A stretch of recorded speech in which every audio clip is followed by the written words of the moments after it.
Hello. परमेश्वर का अनुग्रह और शांति आप सबों का जीवन में बने रहे। तो आखिरकार हम लोग उत्पत्ति के अध्ययन में आ चुके हैं, उत्पत्ति का अध्ययन के लिए आ चुके हैं। लेकिन मैं यह भी कहना चाहूँगा कि जैसे जैसे हम परमेश्वर का वचनों का सच्चाई को देखते जाएंगे, ताकि हमारा प्रतिक्रिया ऐसा हो कि हम परमेश्वर को अधिक से अधिक प्रेम करने में बढ़ रहे हैं, उनको आराधना करने में बढ़ रहे हैं और उनके वचनों का आज्ञाकारी होने में बढ़ रहे हैं। तो उत्पत्ति में हम उत्पत्ति का परिचय को देखेंगे, उत्पत्ति का मुख्य विषयों को देखेंगे। उसके बाद हम यह भी देखेंगे कि मूसा ने किस सुंदरता के साथ, किस साहित्यिक संरचना के साथ उसने इस पुस्तक को लिखा। और कुछ चुने हुए व्याख्यात्मक समस्याओं को भी हम देखेंगे कि सदियों से जिस विषयों का व्याख्या करने में समस्याएं होते आए हैं, और हम उत्पत्ति का उद्देश्य को भी देखेंगे। तो आइए शुरू करते हैं।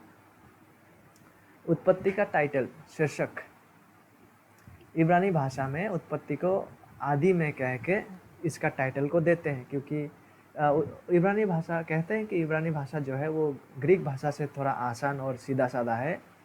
इसीलिए जो पहला उत्पत्ति एक अध्याय एक पद में जैसे आदि में इन द बिगिनिंग जो शब्द है, उसी को उठा के इन लोगों ने इब्रानी में इसका टाइटल को रख दिया है, और आदि में को, ठीक है, इन द बिगिनिंग। क्योंकि ये एक तरह से ये सच भी है कि उत्पत्ति ही बिगिनिंग है, उत्पत्ति में ही आरंभ है।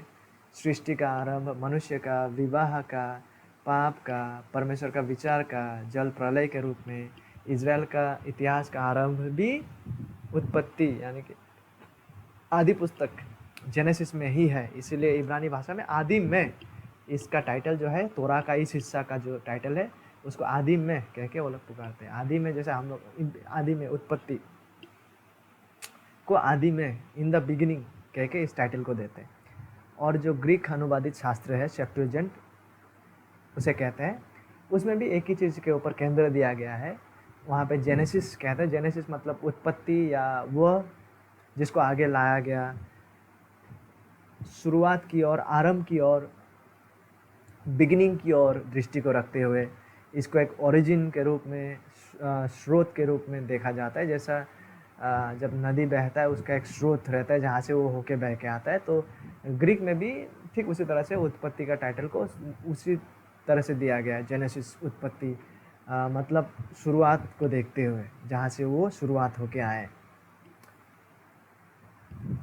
तो यहाँ उत्पत्ति में शुरुआत है, यहीं पे न्यू है, यहीं से बाकी तोरा का जो पुस्तक है उत्पत्ति को अनुसरण करते हुए आगे बढ़ने जा रहे हैं, क्योंकि उत्पत्ति न्यू है, बुनियाद है।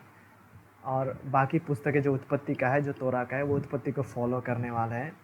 और संपूर्ण बाइबल में उत्पत्ति में ही आप सबसे लंबी काल के अनुसार कालानुक्रमिक कथा या कहानी को देखेंगे।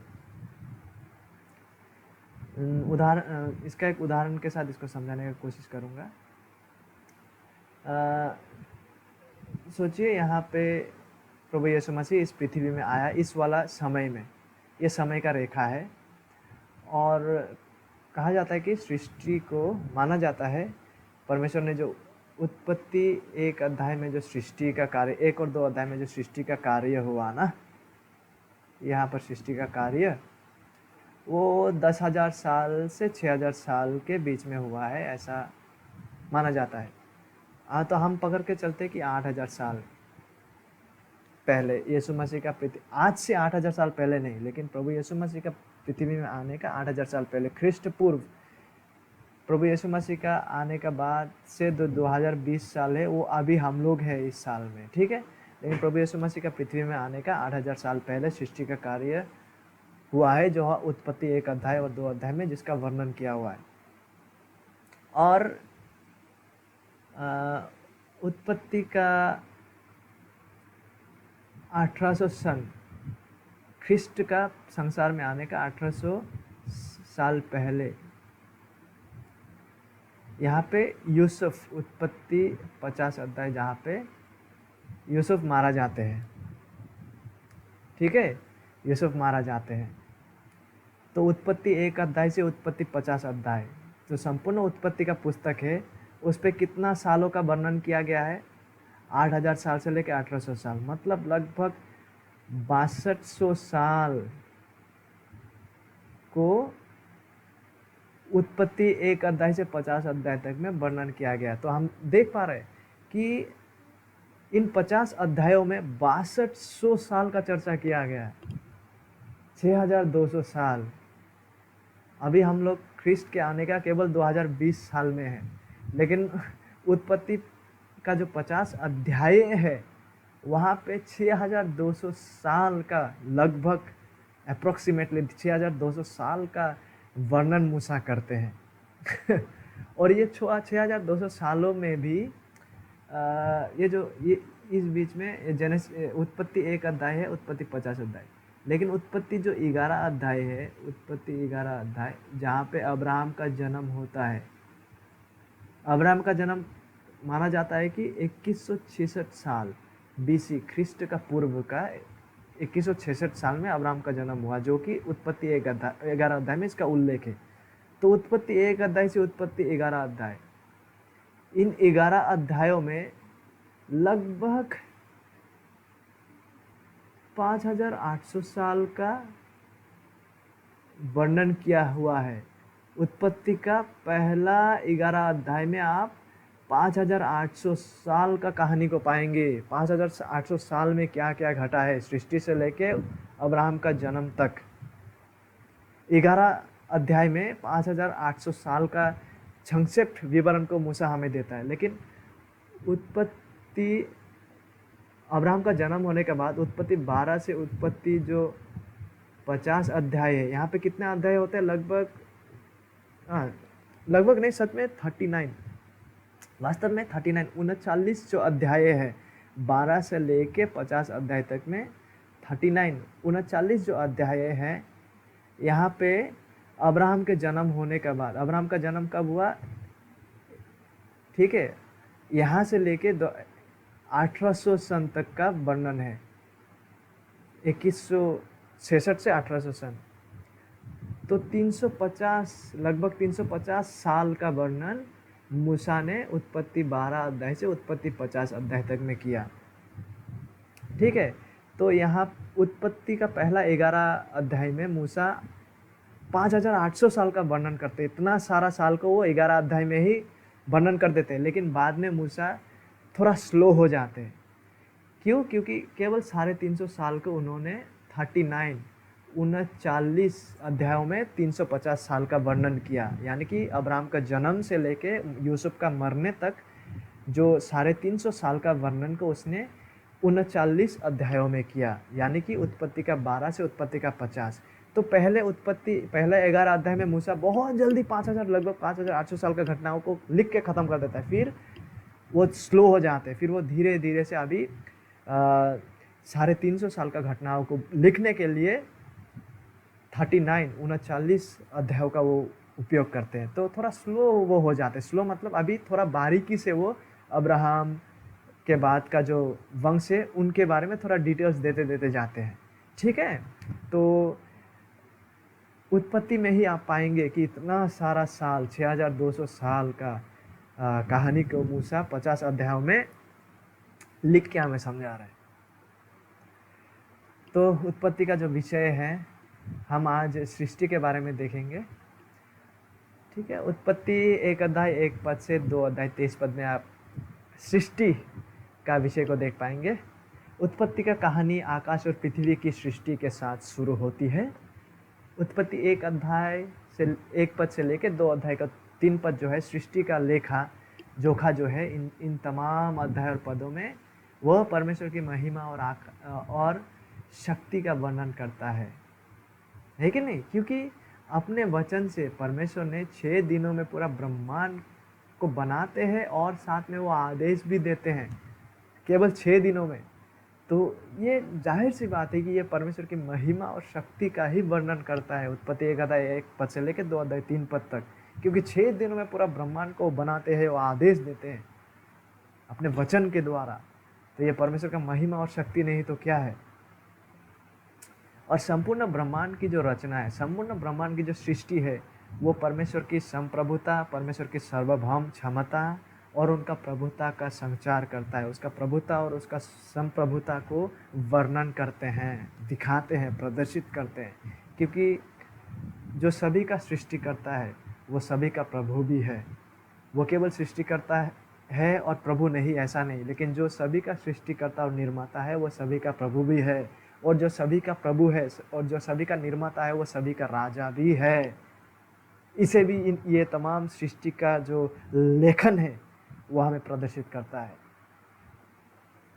क्योंकि परमेश्वर सृष्टि करता है, इससे जायज़ सी बात ये है, इससे ये फॉलो होता है कि संपूर्ण सृष्टि का जो अस्तित्व है वो केवल जो सृष्टिकर्ता परमेश्वर है ना, उसका प्रशंसा और महिमा के लिए ही है। ब्रह्मांड को बनाने में परमेश्वर का जो प्रज्ञा, उनका जो सामर्थ्य, उनका जो अच्छाई है, वो हमें यह प्रदर्शित करता है कि परमेश्वर सारे चीज़ों के ऊपर सार्वभौम है, सारे चीज़ों के ऊपर वो प्रभु है। ठीक है। और जब हम सृष्टि का लेखा जोखा को पढ़ रहे होते हैं, उत्पत्ति 1:26 में हम एक मज़ेदार चीज़ को पाते हैं, जहाँ पे परमेश्वर कहते हैं, फिर परमेश्वर ने कहा हम, जिसे इंग्लिश में कहते हैं लेट अस, हम मनुष्य को अपने स्वरूप के अनुसार, ये आवर, अपने समानता में बनाए। और ये जो हम शब्द का यहाँ उपयोग किया है मूसा ने, ये जो हम है, ये केवल एक इंसान को नहीं दर्शाते हैं, एक व्यक्ति को नहीं दर्शाते। हम लेट अस मतलब क्या है? ये बहुवचन है, ये एक वचन नहीं, बहुवचन। बहुवचन मतलब एक व्यक्तियों से अधिक व्यक्ति इस हम शब्द में शामिल है। तो यहाँ पे जब हम कह रहा है, यहाँ पे मूसा ने जो हम लिखा, ये किसको ये संभावित रूप से किसको प्रदर्शित कर रहा है? यहाँ मूसा जब हम कह रहा है, कुछ लोग कहते हैं कि ये हम मतलब परमेश्वर स्वर्गदूतों से कह रहा है कि हम, लेकिन सरासर ये चीज़ें संपूर्ण वचन में जो हम देखते हैं, ये ऐसा व्याख्या वचन हमें नहीं देता है, या इसका हम दूसरा जगह से सपोर्ट नहीं देखते हैं कि ये हम में सच में स्वर्गदूत लोग भी शामिल थे, जब परमेश्वर कह रहे थे कि हम मनुष्य को अपने स्वरूप के अनुसार अपनी समानता में बनाए। तो ये हम में स्वर्गदूत लोग शामिल नहीं है, तो फिर कौन शामिल है? कौन है ये हम में? तो ट्रिनिटी का संभावना यहाँ पे आते हैं। ट्रिनिटी मतलब पिता पुत्र और परमेश्वर, पिता पुत्र और पवित्र आत्मा परमेश्वर, तीन अलग व्यक्तियाँ, उसके बावजूद वो लोग एक परमेश्वर है। तो यहाँ पर जब हम कह रहे हैं, तो हम में पिता पुत्र और पवित्र आत्मा का शामिल को और एक तरह से वर्णन किया गया है कि हाँ, यहाँ पे ट्रिनिटी का ही उल्लेख है। लेकिन एक छोटा समस्या ये है कि ये संदेहजनक है कि मूसा ने जब यहाँ पे हमको लिखा, तो शायद मूसा को भी ट्रिनिटी के बारे में पता नहीं था होगा। शायद मूसा को भी बारीकी से यह पता नहीं था होगा कि पिता पुत्र पवित्र आत्मा परमेश्वर है, तीन अलग व्यक्ति हैं, उसके बावजूद वो लोग एक हैं। शायद मूसा को भी ये फुल समझ शायद नहीं था जब वो हम शब्द का इस्तेमाल कर रहा था यहाँ पे। और ना ही उस समय का दर्शक लोग जो इसको पढ़ने वाले थे, उन लोग इसको पढ़ के इस रीति से समझने वाले थे कि ये ट्रिनिटी के ही बात कर रहा है। तो ये एक समस्या हो जाता है कि मूसा ने जब लिखा, शायद मूसा को संपूर्ण समझ नहीं था कि ये हम में वो ट्रिनिटी को ही दर्शा रहे हैं। और जो पढ़ने वाला लोग थे उस समय, पहला जो यहूदी दर्शक लोग थे, इजरायली लोग, वो भी इस हम को पढ़ के ये नहीं पढ़ने वाले थे कि ये हम, ओके ये हम मतलब पिता पुत्र पवित्र आत्मा ही है। क्योंकि पुरातन नियम में ये जो ट्रिनिटी है, पिता पुत्र पवित्र आत्मा, तीन अलग व्यक्ति है, उसके बावजूद एक परमेश्वर, इसका उल्लेख हम ज़्यादा से ज़्यादा पुरातन नियम में नहीं, स्पष्ट रूप से हम नहीं पाते हैं पुरातन नियम में। इसका उल्लेख हम नए नियम में पाते हैं स्पष्ट रूप से, पिता पुत्र पवित्र आत्मा, ट्रिनिटी के बारे में। तो पुरातन नियम में जब पहला पुस्तक को लिखा जा रहा है, उसमें हम शब्द का इस्तेमाल कर रहे हैं परमेश्वर। तो एक समस्या यह है कि शायद उस समय के दर्शकों को ट्रिनिटी के बारे में पता नहीं था होगा, तो मूसा को भी उतना अंदाज़ा नहीं था होगा उतना स्पष्ट रूप से कि वो अपना पहला दर्शकों को कहे कि यहाँ पे हम मतलब ट्रिनिटी, वो लोग पढ़ के ये समझ जाए कि ये ट्रिनिटी ही है। तो ये एक छोटा सा समस्या खड़ा यहाँ पे होता है कि मूसा जब यहाँ लिख रहा था हम, तो वो किसको इंगित करके लिख रहा था? ये हम में कौन हो सकते हैं मूसा? एक समस्या ये है कि मूसा को भी शायद ट्रिनिटी के बारे में संपूर्ण नॉलेज नहीं था कि वो यहाँ पे ट्रिनिटी को ही इंगित करे और लिखे कि हम मतलब ट्रिनिटी ही है। तो इससे पहले कि हम ये हम में कौन कौन है उसको देखने जाए वचन के अनुसार, हम ये देखेंगे कि ये ट्रिनिटी मतलब मैं जो यहाँ पे ट्रिनिटी कह रहा था इससे हम क्या समझते हैं। देखिए, इस चीज़ को मानना आवश्यक है कि ट्रिनिटी जो है, ट्रिनिटी का जो सिद्धांत है ये सच में रहस्यमय है और इसे मनुष्य का भाषा में समझा पाना नेक्स्ट टू इम्पॉसिबल है, असंभव का बराबर है। फिर भी मैं प्रयास करूँगा एक छवि को रखने के द्वारा आप लोगों के सामने कि हम इस ट्रिनिटी को समझ पाए, जितना भी हम समझ पाएंगे और जितना भी मैं इसे समझा पाऊँगा। और ये जो छवि है, शायद अगर मैं गलत नहीं हूँ तो ये वैन ग्रूडम नामक आज का हमारा टाइम का जो एक बहुत ही विख्यात सिस्टमेटिक थियोलॉजी का किताब पुस्तक का राइटर है और बहुत अच्छे थियोलॉजियन भी है, तो उन्होंने इस छवि को बनाया है। तो इससे हम समझने की कोशिश करेंगे। सबसे पहले यहाँ द फादर मतलब पिता परमेश्वर, द सन मतलब पुत्र परमेश्वर, द होली स्पिरिट मतलब पवित्र आत्मा परमेश्वर। तो पिता ही पुत्र नहीं है, पिता अलग व्यक्ति है, पुत्र अलग व्यक्ति है, और पुत्र ही पवित्र आत्मा नहीं है, अलग व्यक्ति हैं। और पवित्र आत्मा और पिता वो भी अलग व्यक्ति हैं, पिता ही पवित्र आत्मा नहीं है, वो लोग अलग व्यक्ति हैं। उसके बावजूद पिता ही परमेश्वर है, पुत्र भी परमेश्वर है और पवित्र आत्मा भी परमेश्वर है। तीनों अलग व्यक्ति हैं। पिता ही पुत्र है ऐसा हम नहीं कह सकते, वो अलग व्यक्ति हैं। उसके बावजूद वो लोग एक इस संदर्भ में हैं कि वो एक ही परमेश्वर है। तो ट्रिनिटी के बारे में मैं इतना ही कहना चाहूँगा। तो यद्यपि ये मैंने जैसा कहा था कि उत्पत्ति 1:26 पद में जब हम शब्द का इस्तेमाल किया जा रहा है तो मूसा को शायद अंदाज़ा नहीं था, संपूर्ण अंदाज़ा कि उस समय कि ट्रिनिटी ही को वो दर्शाए, क्योंकि ट्रिनिटी के बारे में हम नया नियम में इसका प्रकाशन को पाते हैं। ठीक है, उसके बावजूद पवित्र शास्त्र के जो व्याख्याकार हैं, पवित्र शास्त्र को जो हम लोग जो समझने का प्रयास कर रहे हैं, व्याख्या करने का जो प्रयास कर रहे हैं, ठीक है, को पवित्र शास्त्र के संपूर्ण कैनोनिकल जो शेप है, संपूर्ण जो आकृति है, उस पर भी विचार करना चाहिए। मतलब हमको ना ही केवल यह देखना है कि मूसा जो है उन्होंने उत्पत्ति को लिखा है, लेकिन हमको ये भी देखना है कि उत्पत्ति को लिखने वाला पवित्र आत्मा भी है। ठीक है यद्यपि मूसा को नहीं पता था जब वो हम सब का इस्तेमाल कर रहे हैं, लेकिन जो मूसा को प्रेरण करने वाला है उनको अवश्य पता था कि जब वो हम को लिखा जा रहा है तो वो हम किस संदर्भ में किसको इंगित कर रहे हैं। यद्यपि ये संपूर्ण रीति से मूसा को ना पता हो, लेकिन मूसा से ऊपर भी जो लेखक है जो मूसा को प्रेरण करते हुए, जैसा कहता है ना दूसरा पत्रस एक अध्याय कहीं पे, मैं भूल गया हूँ पत्रस में कहीं पे, जहाँ पे लिखा है कि men were carried along, men were moved। इंसानों को इस तरह से प्रेरण किया गया है पवित्र आत्मा के द्वारा, परमेश्वर के द्वारा वचनों को लिखने में। जैसे वो नाव नहीं है पुराना ज़माने में, हवा से वो नाव चलता था ना, एक कपड़ा होता था, मूव करता था हवा से, उसी तरह से इंसानों को परमेश्वर ने वचन को लिखने के लिए मूव किया। तो यद्यपि यहाँ पे जब हम लिखा जा रहा था, इसलिए भले मूसा को ना पता हो कि इस हम में कौन कौन शामिल है, लेकिन मूसा को मूव करने वाला इसे लिखने के लिए जो पवित्र आत्मा है, उनको अवश्य पता था कि ये हम कौन है। तो इसीलिए जब हम पवित्र शास्त्र को व्याख्या कर रहे हैं, समझने जा रहे हैं, तो संपूर्ण पवित्र शास्त्र का कैनोनिकल शेप, संपूर्ण पवित्र शास्त्र का जो प्रसंग है, आकृति को भी विचार करना चाहिए। संपूर्ण प्रसंग पवित्र शास्त्र का जो आदि पुस्तक उत्पत्ति से लेकर प्रकाशित वाक्य में जो विषय है, कैनोनिकल शेप, आकृति, उस पर भी विचार करते हुए हमें व्याख्या करना है और चीज़ों को समझना है।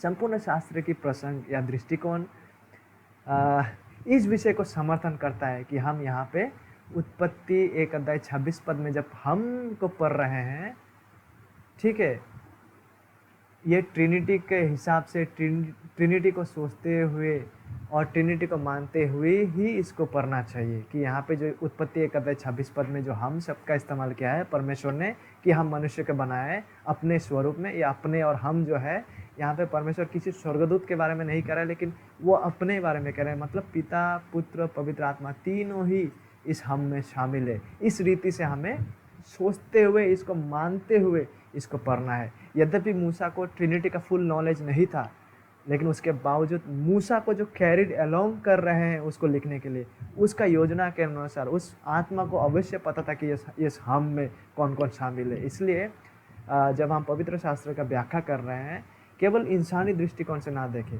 लेकिन हम ये भी देखें कि संपूर्ण पवित्र शास्त्र के प्रसंग और दृष्टिकोण से क्या हो सकते हैं यहाँ पे। यद्यपि मूसा को पता नहीं, लेकिन जो उसे मूव अलोंग कर रहे हैं पवित्र आत्मा, उसका उनका कार्य को भी हमें नज़रअंदाज नहीं करना, उनका कार्य को भी हमें देखते हुए इन विषयों को समझना है। तो इन तमाम विषयों को जब हम इस दृष्टिकोण को जब हम रखते हैं, संपूर्ण शास्त्र का प्रसंग का दृष्टिकोण को, तो यहाँ पे उत्पत्ति 1 अध्याय 26 पद में जो हम शब्द का इस्तेमाल किया गया है, उसे हमें ट्रिनिटी को ही समझ के पढ़ना है कि ये हम में पिता, पुत्र, पवित्र आत्माएं शामिल है। इस हिसाब में इसको मानते हुए, सोचते हुए, इस हिसाब से ही हमें इसे पढ़ना है। तो इसका पुष्टि हम अभी करेंगे। क्या इस हम में सच में पवित्र आत्मा, पिता और पुत्र तीनों ही शामिल है? प इसका पुष्टि करते हैं। आइए, हम सबसे पहले देखेंगे पवित्र आत्मा का भूमिका सृष्टि में। जैसे कि उत्पत्ति 1 अध्याय 2 पद में हम देख पाते हैं सिग्निफिकेंस, ऐसा लिखा हुआ है, और गहरे जल के ऊपर अंधियारा था तथा परमेश्वर की आत्मा, देखिए आत्मा के बारे में लिखा हुआ है, जल के ऊपर मंडरा रहा था। तो सृष्टि में हम आत्मा को देख पाते ही हैं यहाँ पे आत्मा, लेकिन इससे क्या साबित हो जाता है कि ये आत्मा इस हम में भी शामिल है। जब सृष्टि हो रहा है कि हम मनुष्य को बनाएंगे, सृष्टि करेंगे हमारे स्वरूप में, तो आत्मा भी क्या उस हम में था जब सृष्टि का कार्य हो रहा था? क्या सृष्टि का कार्य में सच में आत्मा का भी योगदान है?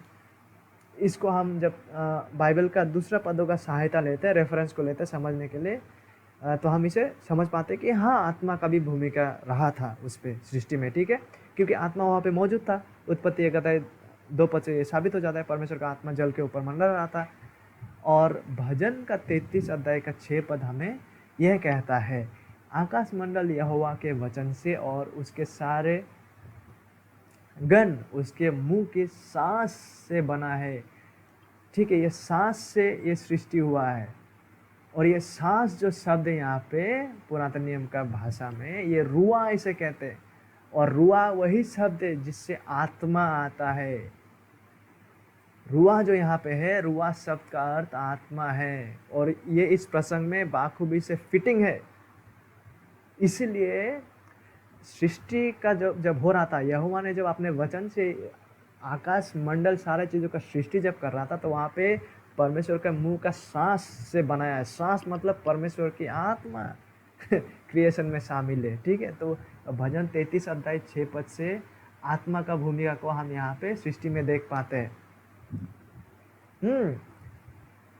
और अभी पुत्र, संपूर्ण शास्त्र की प्रसंग में पुत्र का सृष्टि में भूमिका भी स्पष्ट हो जाता है। जब हम नया नियम में जाते हैं तो हम ये भी देख पाते हैं कि ना ही केवल आत्मा, ना ही केवल पिता सृष्टि में शामिल थे, लेकिन जो शब्द है वहाँ पे, हम बनाएंगे इंसान को अपने स्वरूप में, या हम में पवित्र आत्मा शामिल थे सृष्टि में। यह हमने देखा अभी भजन 33:6 भी इसका सहमत करता है कि सृष्टि में थे, पिता भी थे। और पुत्र को हम कहाँ से, हम जब नया नियम पढ़ते हैं तो हम ये भी देख पाते हैं कि यहाँ पे जब हम जो उत्पत्ति 1 अध्याय 26 पद, इस हम में पुत्र भी थे सृष्टि में, सृष्टि का में योगदान पुत्र का भी रहा। तो इसको हम कहाँ से पाते हैं? यूहन्ना लिखित सुसमाचार 1 अध्याय 1 पद में हम देख पाते हैं, आदि में वचन था और वचन परमेश्वर के साथ था और वचन परमेश्वर था। ये वचन जो था वो परमेश्वर था। देखिए, आदि में वचन था और वचन परमेश्वर के साथ था। वचन और परमेश्वर देखिए अलग अलग व्यक्तियाँ हैं। वचन परमेश्वर के साथ था मतलब क्या है? परमेश्वर था और उसके साथ वचन भी था। ये वचन कौन है? इसको हम कुछ देर में देखेंगे, ठीक है। यहाँ पे देखिए भिन्नता को दे रहे हैं, ये अलग व्यक्ति है। वचन और परमेश्वर एक ही व्यक्ति नहीं है, जैसे कि मैंने कहा था वो परमेश्वर ही है लेकिन 3 अलग व्यक्ति है। तो आदि में वचन था और वचन परमेश्वर के साथ था। नाइजल किसी के साथ है, नाइजल किसी के साथ है, मतलब नाइजल भी है और जिसके साथ नाइजल है वो भी वहाँ पे है। तो 2 व्यक्तियों का हम यहाँ पे देख पा रहे हैं कि नहीं। वचन परमेश्वर के साथ था, मतलब वचन भी था परमेश्वर भी था और वचन परमेश्वर था और ये जो वचन है ये भी परमेश्वर ही था, ये भी परमेश्वर ही है। ठीक है, ये 2 अलग व्यक्तियों का हम यहाँ देख पाते हैं, यद्यपि वो लोग एक है, जैसे कि मैंने वो छवि में दिखाया था। 2 अलग व्यक्ति हैं। नाइजल प्रेम के साथ है, प्रेम भी मेरा ही नाम है, यद्यपि ये दूसरा नाम है। नाइजल ए के साथ है।